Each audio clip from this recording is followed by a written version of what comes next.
आणि यानंतर एक महत्त्वाची अपडेट हाती येते। राज्यसभेत वक्फ सुधारणा विधेयकावर मतदानाला शरद पवार गैरहजर राहणार आहेत। राज्यसभेचे खासदार शरद पवार हे मुंबईत असल्याची माहिती आहे। शरद पवार उद्या दिल्लीला रवाना होणार आहेत। अपडेट जाणून घेऊयात। निलेश बुधावले आपल्या सोबत आहे। निलेश, वक्फ सुधारणा विधेयकावरून आपण पाहतो देशभरामध्ये एक रोषाचं वातावरण मुस्लिम समाजामध्ये आहे। आज दिवसभर वेगवेगळे आंदोलन देखील पार पडली। संसदेमध्ये लोकसभेमध्ये साधारणपणे पहाटे 3 वाजेपर्यंत चर्चा सुरू होती आणि एक लोकसभेमध्ये हे बिल जे आहे हे पास करण्यात आल्याचं आपल्याला पाहायला मिळालं आणि त्यानंतर हे बिल जे आहे ते राज्यसभेत येणार होतं।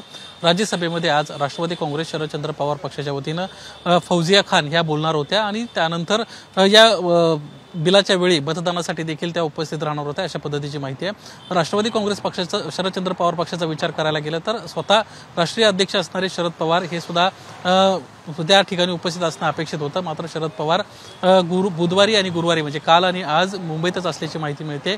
उद्या मात्र ते दिल्लीला रवाना होणार आहेत आणि त्यानंतर आपल्या संसदीय कामकाजामध्ये सहभागी होताना पाहायला मिळतात। दुसरी महत्त्वाची बाब अशी आहे की हे सर्व घडत असताना या वक्फ विधेयकावरून एवढी नाराजी असताना राष्ट्रवादी काँग्रेस शरदचंद्र पवार पक्षानं लोकसभेमध्ये मात्र विरोधातली भूमिका घेतली आणि इंडिया अलायन्सच्या बाजूने मतदान केल्याचं पाहायला मिळालं। विरोधात या बिलाचं मतदान त्यांना केलेलं आहे।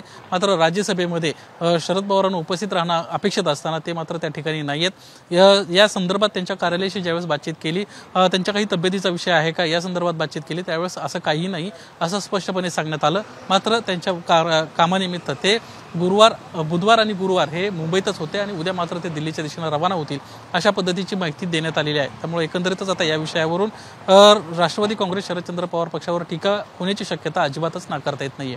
दीपक, निलेश, धन्यवाद दिलेल्या सविस्तर माहितीबद्दल। एबीपी माझा, उघडा डोळे बघा नीट।